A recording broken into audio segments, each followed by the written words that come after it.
नमस्कार, प्रणाम, आदाब आप सभी भाइयों और बहनों को, और ख़ास तौर पर ढेर सारा प्यार अपने बच्चों को, क्योंकि मेरा लक्ष्य अपने युवा पीढ़ी को जागृत करने का है। उनको बताना है कि जिस आज़ादी की हवा में हम सब सांस ले रहे हैं, इस आज़ादी की कीमत कितनी है। यह आज़ादी हमें मुफ्त में नहीं मिला है। इस आज़ादी को पाने के लिए हमारे बाप दादाओं ने कितनी कुर्बानियाँ दी हैं, कितने अनगिनत लोग बलिदान हुए हैं, कितने लोगों ने अपने जीवन को नष्ट कर दिया, जीवन को न्यौछावर कर दिया मातृभूमि के लिए, और वह भी बिना किसी व्यक्तिगत स्वार्थ के।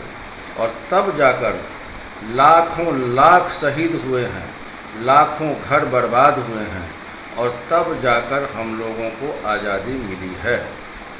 और इस आज़ादी का आज हम देख रहे हैं कि एक तरह से मजाक उड़ाया जा रहा है। एक तरह से हम लोग पॉलिटिकल गुलामी में जकड़ते जा रहे हैं। फिर से जिस तरह से नेता लोग आज की राजनीति कर रहे हैं, इसलिए मैं समझता हूँ व्यक्तिगत तौर पर, और अपने देशवासियों को मैं बताना चाहता हूँ कि जब तक बच्चों को सही तरीके से उन तमाम महायोद्धाओं के बारे में न बताया जाए, तो बच्चों को सही जानकारी मिलेगी कैसे।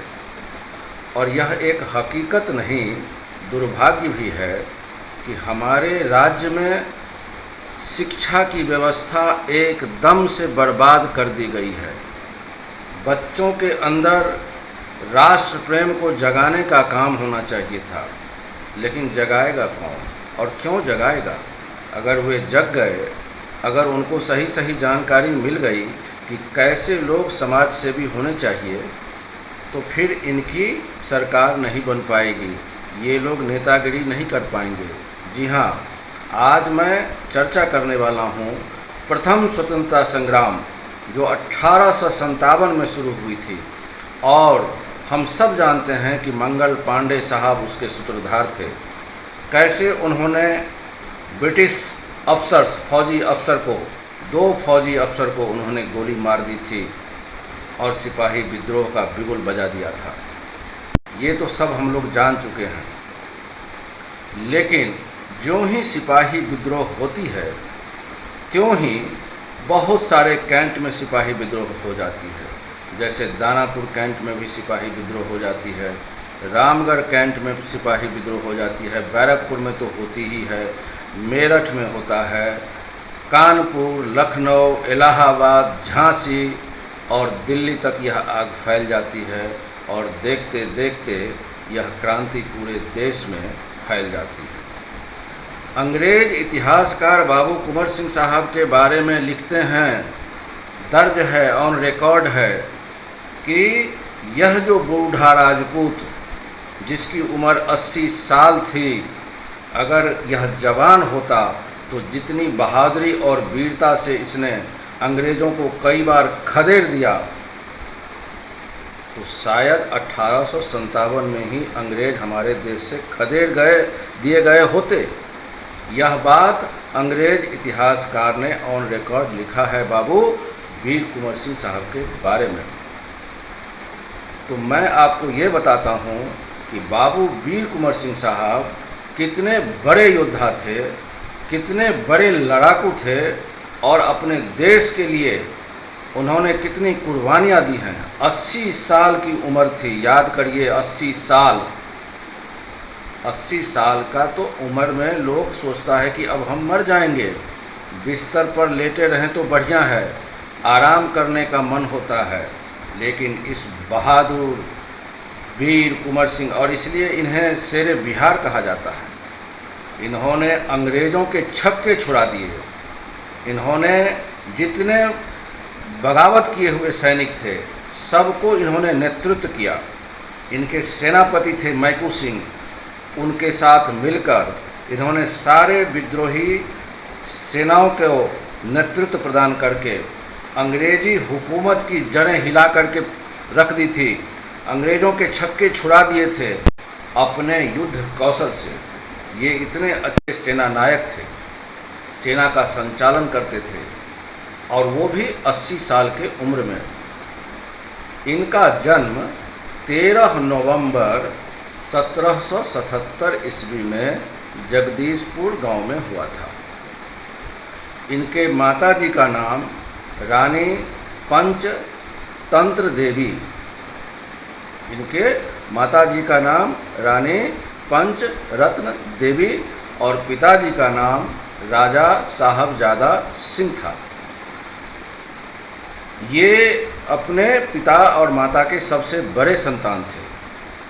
तो इन्होंने इतनी बढ़िया से, इतने शूरवीरता से आज़ादी की लड़ाई लड़ी कि अंग्रेज दंग रह गए थे कि 80 साल का ये बुढ़ा इतनी कुशलता से कैसे लड़ता है।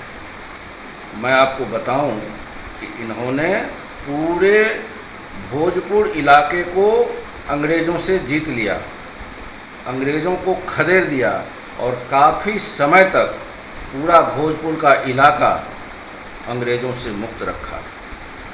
इतने ये बहादुर थे।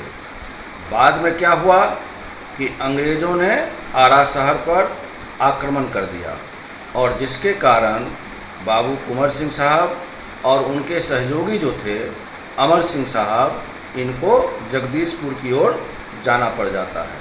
जब अंग्रेज आरा शहर को अपने अंदर में, अपने कंट्रोल में ले लेता है, तब जाकर फिर जगदीशपुर की तरफ ये लोग अंग्रेज आक्रमण कर देता है। अब ऐसी स्थिति हो जाती है कि इनको अपने मातृभूमि को छोड़ करके बाहर जाना पड़ जाता है। तो अमर सिंह साहब का काम था कि जो भी सैनिक उनके साथ थे तो वे छापामारी का युद्ध करते रहे, छुप करके, गुरिल्ला वार।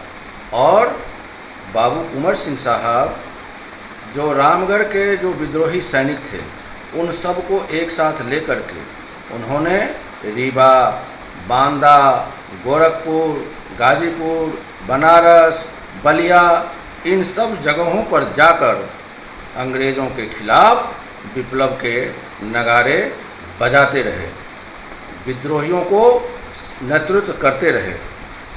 और मैं आपको बता दूं कि आजमगढ़ का युद्ध जब खत्म होता है, तब ये बात है 20 अप्रैल 1858 की। आजमगढ़ का युद्ध जब खत्म होता है तो बाबू कुंवर सिंह साहब मनोहर गांव पहुंचते हैं, और मनोहर गांव से रात में 22 अप्रैल 1858 की बात मैं बता रहा हूं आपसे। इतने बूढ़े होने के बावजूद अपने वतन के लिए प्रेम, अपने धरती के लिए जज्बा, आज़ादी का जज्बा, ये बूढ़े नहीं थे, ये 80 साल के जवान थे। तो मनोहर गांव से 22 अप्रैल को रात में ये नदी के रास्ते जगदीशपुर के लिए चलते हैं, और अंग्रेज़ों को इस बात की खबर हो जाती है। ज्यों ही अंग्रेज़ों को खबर हो जाती है तो अंग्रेज़ी हुकूमत, जो ईस्ट इंडिया कंपनी की जो फ़ौज थी, वो चारों तरफ से नदी में अंधेरे में फायरिंग करना शुरू कर देता है। और जब इनको, कुंवर सिंह साहब को, एक गोली हाथ में लगती है, तो बाबू कुंवर सिंह साहब, देखिए 80 साल के बूढ़े व्यक्ति के बारे में ज़रा कल्पना करिए कि किस मर्दानगी के साथ उन्होंने अंग्रेज़ों से लोहा लिया होगा। हाथ में गोली लगी है और सोच रहे हैं कि कहीं अगर ये जहर पूरे शरीर में फैल जाए तो हम अंग्रेज़ों के हत्थे चढ़ जाएंगे। वे चाहते तो अंग्रेज़ों के पास आत्मसमर्पण करके समझौता भी कर लेते, लेकिन वो तो एक योद्धा थे, उन्होंने मरना स्वीकार किया। उनके पास ज़्यादा सैनिक भी नहीं थे उस समय, और उन्होंने अपने हाथ को काट करके नदी में फेंक दिया। और देखिए कि ये 23 तारीख, हाथ कटा हुआ, इतना घायल, इतना बूढ़ा, और 23 अप्रैल 1858 को उन्होंने ऐसी लड़ाई लड़ी कि जगदीशपुर का जो किला है, वहाँ पर ईस्ट इंडिया कंपनी का जो यूनियन जैक का जो झंडा था, उसको उखाड़ करके फेंक दिया। उससे अब आप देखिए कि अपने आप को उन्होंने कहीं कोई मोहलत नहीं दी, अपने शरीर को कोई मोहलत नहीं दी। और 1858 के, ये बात घटना है 23 अप्रैल 1858 की, इतने घायल अवस्था में वे लड़े और लड़ते रहे और अंग्रेजी सेना को खदेड़ दिया और जगदीशपुर के किला से यूनियन जैक का झंडा उतारकर फेंक दिया। और तब जाकर वे बहादुर वीर कुंवर सिंह साहब अपने किला पहुंचते हैं और जहां 26 अप्रैल 1858 को वे शहादत को प्राप्त हो जाते हैं। ऐसे वीर बहादुर, ऐसे शेर दिल, ऐसे बूढ़ापा में भी देखिए कोई कल्पना नहीं कर सकता है। और इसीलिए इतिहासकार, अंग्रेज इतिहासकार, अपने देश का नहीं, उसने लिखा है जिसका नाम होम्स है कि अगर ये बूढ़ा राजपूत जवान होता तो 1857 में ही अंग्रेज़ों को भारत से भगा देता। इतने ये कुशल सेना नायक थे। तो आज हम सब चूँकि आज़ादी का जश्न मनाने वाले हैं, 15 अगस्त बहुत नज़दीक है, तो इसलिए मैं अपने आज़ादी के सभी सेना नायकों को श्रद्धा सुमन अर्पित करता हूँ। अपने नौजवानों के अंदर राष्ट्र प्रेम की जज्बा जगाने का प्रयास कर रहा हूँ। इसलिए आप सब भाइयों से निवेदन है कि आप सब मुझे भी प्रोत्साहित करें, मेरे चैनल को सब्सक्राइब करें। भारत की बात आपके साथ, और हम फिर आगे और सेना नायक के बारे में बात करेंगे जिन्होंने हमें आज़ादी दिलाई है। याद रखिएगा कि सबसे पहली स्वतंत्रता संग्राम की लड़ाई 1857 का सिपाही विद्रोह ही है, और सबसे पहला स्वतंत्रता सेनानी हमारे सबसे बड़े महानायक श्री मंगल पांडे साहब हैं। और उसी स्वतंत्रता संग्राम में एक से बढ़कर एक योद्धाओं ने भाग लिया था, कितने का मैं नाम गिनाऊं, जिसमें झांसी की रानी हैं, नाना साहब हैं, वगैरह वगैरह बहुत लोग हैं, बहादुर शाह जफ़र साहब हैं। लेकिन बाबू वीर कुंवर सिंह साहब का जो योगदान है, इसको किसी भी तरह से कम आंका नहीं जा सकता है। इसलिए बाबू वीर कुंवर सिंह साहब को कोटि कोटि वंदन, नमन। और इसके साथ ही आप सबको भारत माता की जय और जय हिंद।